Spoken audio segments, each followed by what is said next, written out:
India voice, आपकी सोच, आपकी आवाज।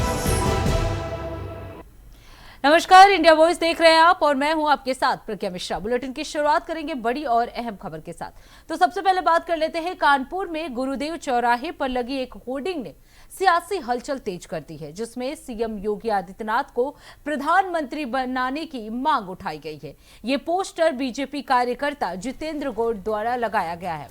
आपको बता दें 2027 विधानसभा चुनाव से पहले सामने आई ये पहल 2029 लोकसभा चुनाव की ओर इशारा करती दिख रही है। राजनीतिक विश्लेषक इसे मैसेज पॉलिटिक्स मान रहे हैं, जिसके जरिए माहौल बनाया जाता है। एक पोस्टर ने साफ कर दिया कि अब सियासी मुकाबला सिर्फ सीटों पर नहीं बल्कि चेहरों पर भी केंद्रित होगा।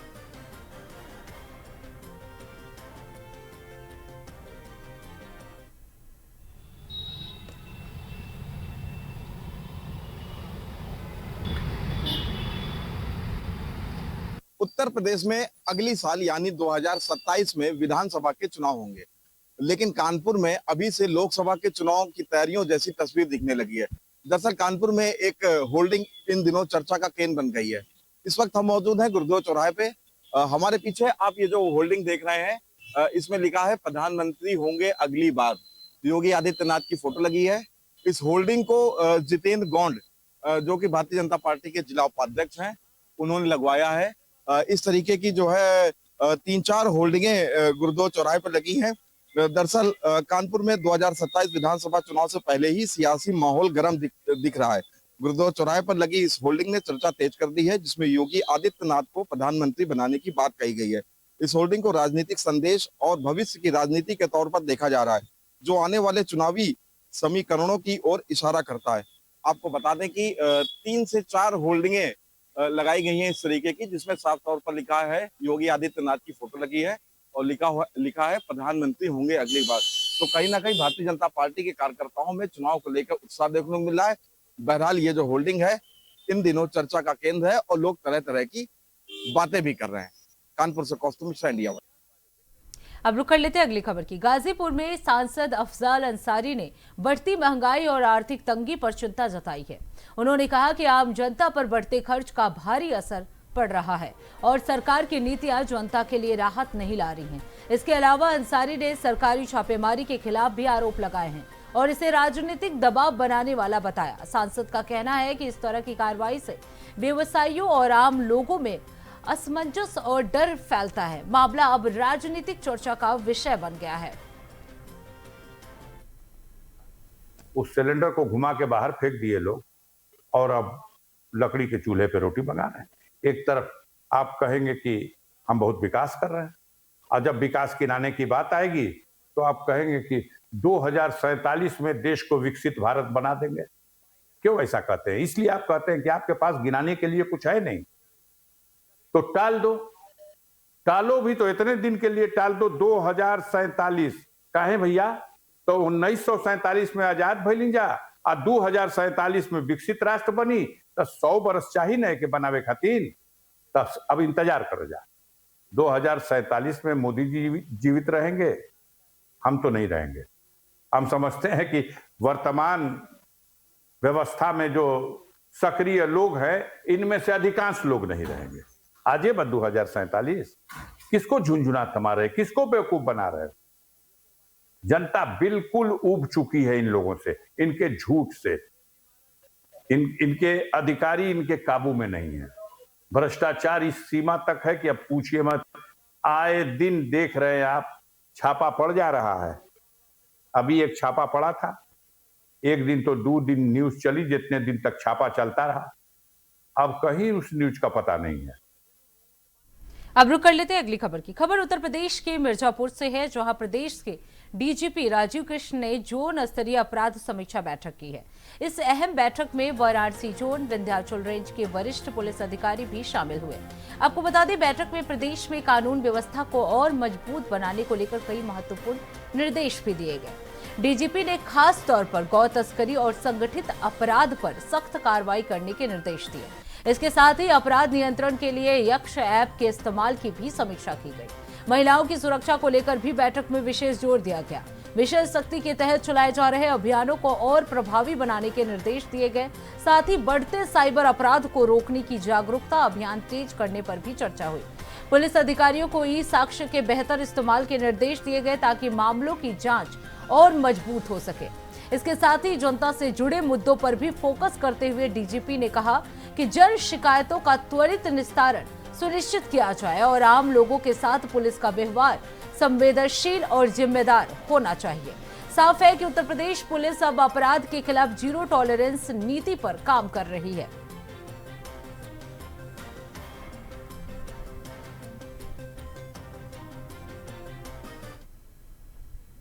अब रुक कर लेते हैं अगली खबर की। बाराबंकी में स्वाट और थाना मसौली पुलिस ने गौकशी के मामले में 10,000 रुपए का इनामी अभियुक्त उस्मान उर्फ कलेजी को गिरफ्तार कर लिया है। देर रात रात्रि गश्त के दौरान पुलिस ने संदिग्ध को रोकने का प्रयास किया, लेकिन वो भागने लगा और पुलिस पर फायरिंग की। आत्मरक्षा में पुलिस ने जवाबी फायरिंग की, जिसमें अभियुक्त के पैर में गोली लग गई। उसे सीएससी बड़ा गांव में इलाज के लिए भेज दिया गया। गिरफ्तार अभियुक्त के कब्जे से तमंचा, कारतूस बरामद हुए हैं। मामले की जानकारी एसपी विकास चंद्र त्रिपाठी ने दी।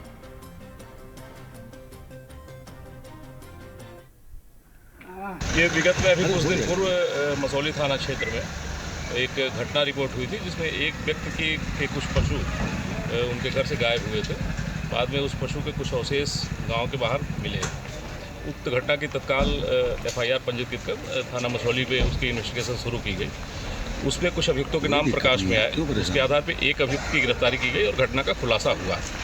उसी घटना के एक वांछित अभियुक्त था, जो कि पूर्व से एक अन्य अभियोग में थाना सफदरगंज से भी वांटेड चल रहा था और उसके ऊपर 10,000 रुपये का रिवार्ड भी घोषित था। उस्मान, जो कि मसौली क्षेत्र का रहने वाला है। इसके बारे में आज हमारी टीम को सूचना मिली थी कि वो मसौली क्षेत्र में कहीं पे आने वाला है। पुनः इसका गैंग सक्रिय है, कोई घटना करने की फिराक में है। इस पर तत्काल जनपद की स्वाट टीम और थाना मसौली की टीम, इसके द्वारा घेराबंदी की गई। अभियुक्त के द्वारा पुलिस टीम पे तत्काल हमला किया गया और फायर किया गया और जवाबी फायरिंग में अभियुक्त को भी चोटें आई हैं, जिसे यहाँ जिला अस्पताल ले आया गया है, जहाँ उसका इलाज किया जा रहा है। अब रुक कर लेते हैं अगली खबर की। पीलीभीत के थाना जहानाबाद क्षेत्र में पुलिस ने 4 लुटेरों को लूटी हुई सामग्री सहित गिरफ्तार कर लिया है। ये कार्रवाई पुष्पेंद्र कुमार द्वारा दर्ज कराए गए शिकायत पर की गई। गिरफ्तार अपराधियों में संजीव, सूरज, धर्मेंद्र, नदीम शामिल हैं। पुलिस ने लूटी हुई बाइक, फर्जी नंबर प्लेट, अवैध तमंचा और एक कार बरामद की है। ये लुटेरे 20 फरवरी और 21 मार्च 2026 को ही घटनाओं में शामिल थे। 2 लुटेरे अभी भी फरार हैं और पुलिस उनकी तलाश कर रही है। मामले की जानकारी सहायक पुलिस अधीक्षक नताशा गोयल ने दी है।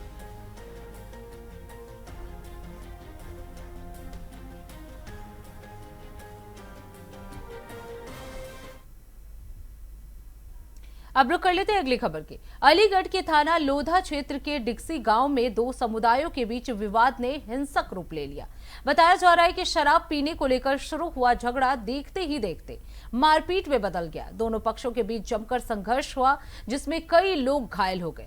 घायलों को उपचार के लिए अस्पताल भेजा गया। वहीं घटना के बाद फायरिंग की भी सूचना सामने आई। मौके पर पहुंची पुलिस ने स्थिति को नियंत्रित कर लिया है और गांव में भारी पुलिस बल तैनात कर दिया गया है। मामले की जांच जारी है।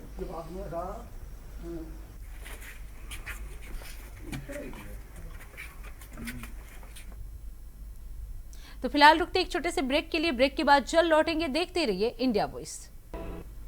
तो ब्रेक के बाद एक बार फिर आप सभी का स्वागत है। रुक कर लेते हैं खबरों की ओर। रामपुर के अजीम नगर थाना क्षेत्र के एक पारिवारिक विवाद को लेकर सुलझाने के लिए बुलाई गई पंचायत हिंसक मोड़ ले गई। बातचीत के दौरान ही माहौल गर्मा गया और दोनों पक्ष आमने सामने आ गए। लाठी डंडों से हुई झड़प में महिला समेत 7 लोग घायल हो गए हैं। घायलों को नजदीकी अस्पताल में भर्ती कराकर इलाज शुरू कर दिया गया है। वहीं घटना की सूचना मिलने पर अजीम नगर पुलिस मौके पर पहुंची और हालात को नियंत्रित किया। पुलिस ने आरोपियों की पहचान कर मामले की जांच शुरू कर दी है।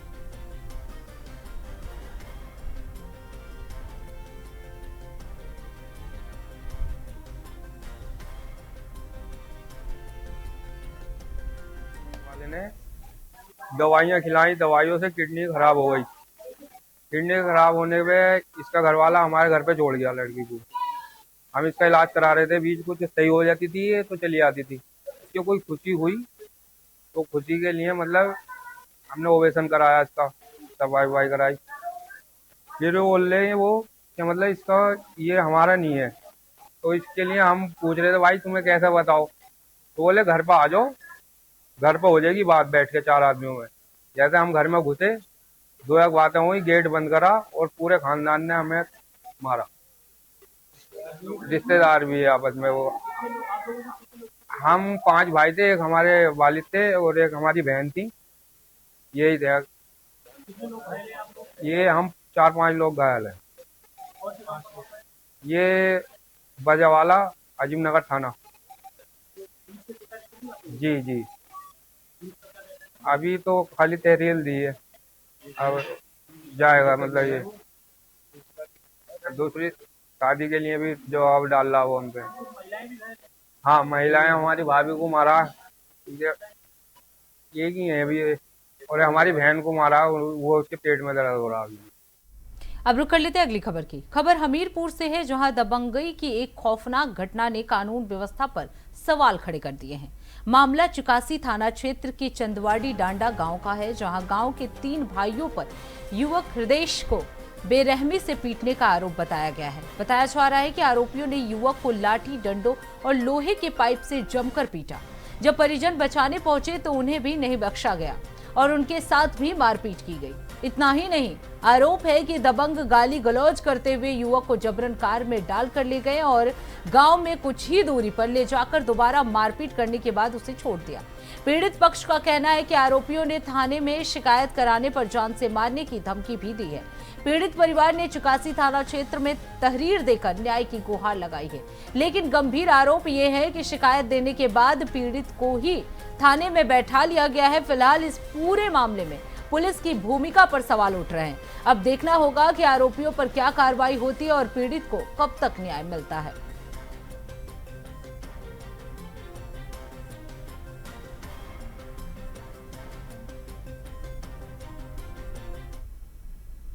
अब रुक कर लेते हैं अगली खबर की। खबर मथुरा से है, जहां पुलिस ने हिंसा और बवाल के मामले में बड़ी कार्रवाई करते हुए 20 आरोपियों को गिरफ्तार किया है। मामला बरसाना थाना क्षेत्र के ग्राम आजनोख का है, जहां चंद्रशेखर दास उर्फ फरसा बाबा की मृत्यु के बाद शव को गौशाला के पास रखकर रोड जाम किया गया। इस दौरान न सिर्फ आवागमन बाधित किया गया, बल्कि पुलिस और आम लोगों को धमकाते हुए पथराव भी किया गया। इस मामले में बरसाना पुलिस ने 5 आरोपियों को गिरफ्तार किया और मौके से पत्थर, चप्पल और लाठी डंडे बरामद किए हैं। फिलहाल पुलिस ने सभी आरोपियों के खिलाफ गंभीर धाराओं में मुकदमा दर्ज कर उन्हें जेल भेज दिया है और इलाके में स्थिति अब नियंत्रण में बताई जा रही है।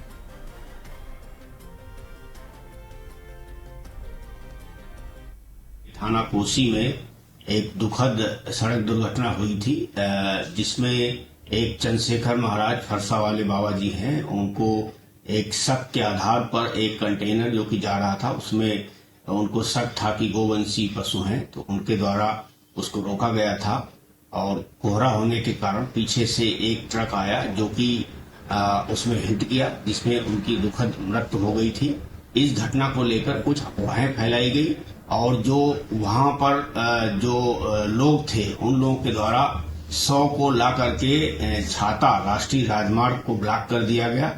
बहुत समझाया बुझाया गया, लेकिन वो लोग नहीं माने और 4 घंटे तक लगभग राष्ट्रीय राजमार्ग ये जाम रहा था। जब पुलिस बल पर उनके द्वारा पथराव किया गया, पुलिस बल को लगभग 22 से 23 लोगों को चोटें भी आई हैं। उनके पथराव पर पुलिस के द्वारा भी हल्का बल प्रयोग करके और राजमार्ग को खाली कराया गया।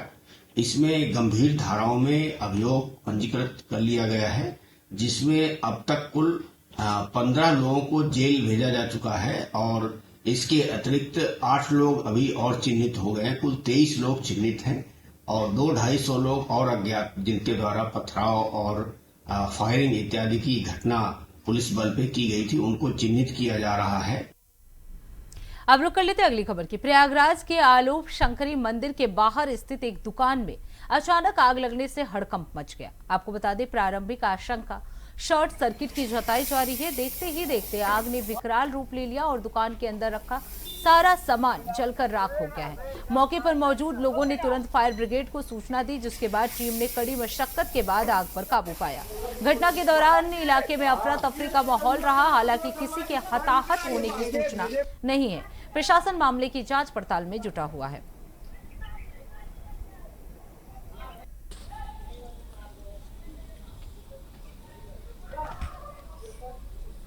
पूरी बाजार सफल हुई।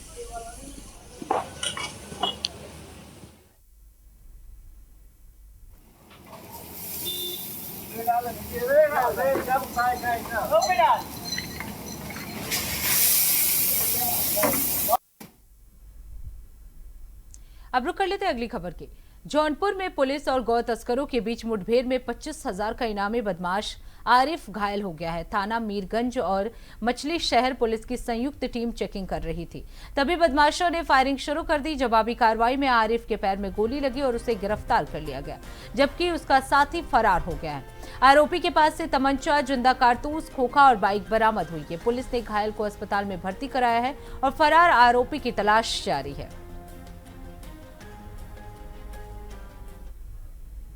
दिनांक 2 जनवरी 2026 को थाना बरसटी के उप निरीक्षक पारसनाथ यादव थाना बरसटी से रात्रि लगभग 10 बजे थाना मुगरा बादशाह को ड्यूटी के लिए जा रहे थे कि रात्रि में ही बंधवा के आसपास कुछ पिकअप सवार बदमाशों के द्वारा उनके साथ मारपीट की गई एवं बेहोशी की अवस्था में वहीं छोड़ दिया गया। इसके संबंध में थाना मछली शहर पर एक मुकदमा पंजीकृत किया गया था। उक्त मुकदमे में जो अभियुक्त वांछित चल रहे थे उनकी तलाश पुलिस के द्वारा की जा रही थी। आज दिनांक रात्रि 22 मार्च की रात्रि लगभग 11 से 12 के बीच में मीरगंज की थाना पुलिस को यह सूचना प्राप्त होती है कि उक्त वांछित अभियुक्त भागने की फिराक में है।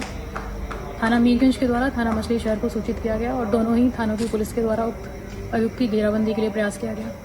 अभियुक्त के द्वारा थाना पुलिस पर फायरिंग किया गया जान लेने की नीयत से। इसके संबंध में बदले में पुलिस के द्वारा भी जवाबी फायरिंग की गई एवं आत्मरक्षा गोली चलाई गई। अब रुक कर लेते अगली खबर की। हापुड़ के सिंबावली क्षेत्र के गांव ऋतुपुरा में एक युवक ने सांप के डसने के बाद साहस का परिचय दिया। मेरठ निवासी साजिद को स्विमिंग पूल में नहाते समय जहरीले स्नेक ने काट लिया, लेकिन उसने घबराने के बजाय उसी सांप को पकड़कर डिब्बे में बंद कर लिया और अस्पताल पहुंच गया। युवक के हाथ में सांप देखकर अस्पताल में हड़कंप मच गया। डॉक्टरों ने प्राथमिक उपचार के बाद उसे मेरठ रेफर कर दिया। उसकी हालत स्थिर बताई जा रही। पकड़े गए सांप को बाद में सुरक्षित जंगल में छोड़ दिया गया।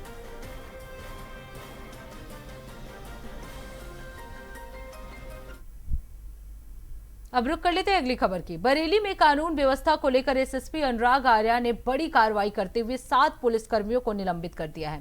थाना इज्जतनगर क्षेत्र के फरीदापुर चौधरी गांव में नाले में गोवंशीय अवशेष मिलने के मामले में लापरवाही सामने आई थी। निलंबित कर्मियों में 2 उप निरीक्षक, 4 हेड कांस्टेबल और 1 कांस्टेबल शामिल है। वहीं पुलिस ने गौकशी के आरोपियों के खिलाफ अभियान चलाते हुए मुठभेड़ में 3 आरोपियों को घायल कर गिरफ्तार कर लिया है। सभी को अस्पताल में भर्ती कराया गया है और विभागीय जांच शुरू कर दी गई है। देखिए, श्रीमान वरिष्ठ पुलिस अधीक्षक महोदय जनपद बरेली द्वारा अपराध की रोकथाम एवं अपराधियों की धरपकड़ हेतु सतत एवं सक्रिय अभियान चलाया जा रहा है। इसी क्रम में आज रात थाना इज्जतनगर क्षेत्र के सिद्धार्थ नगर केंद्रीय विद्यालय के पास प्रभारी निरीक्षक महोदय के नेतृत्व में एक चेकिंग की जा रही थी। तभी एक मोटरसाइकिल पर सवार 3 व्यक्ति आते दिखे, जिनको चेकिंग हेतु रुकने का इशारा किया गया, जिस पर उनके द्वारा रुकने के स्थान पर पुलिस टीम पर फायरिंग करते हुए जंगल की तरफ भागने की कोशिश की गई, जिस पर आत्मरक्षा सिखलाए गए तरीके से पुलिस टीम द्वारा जवाबी फायरिंग की गई, जिससे 3 बदमाशों, जिनके नाम हैं क्रमशः असलम, नासिर व जीसान, इनके पैर में गोली लगी और बदमाशों की गोली से थाना इज्जतनगर का एक कांस्टेबल राहुल के भी गोली लगी। सभी को इलाज हेतु तत्काल डिस्ट्रिक्ट हॉस्पिटल बरेली रवाना किया गया। तो इसी के साथ इस बुलेटिन में बस इतना ही। देश दुनिया की तमाम बड़ी खबरों के लिए देखते रहिए इंडिया वॉइस। तब तक के लिए नमस्कार।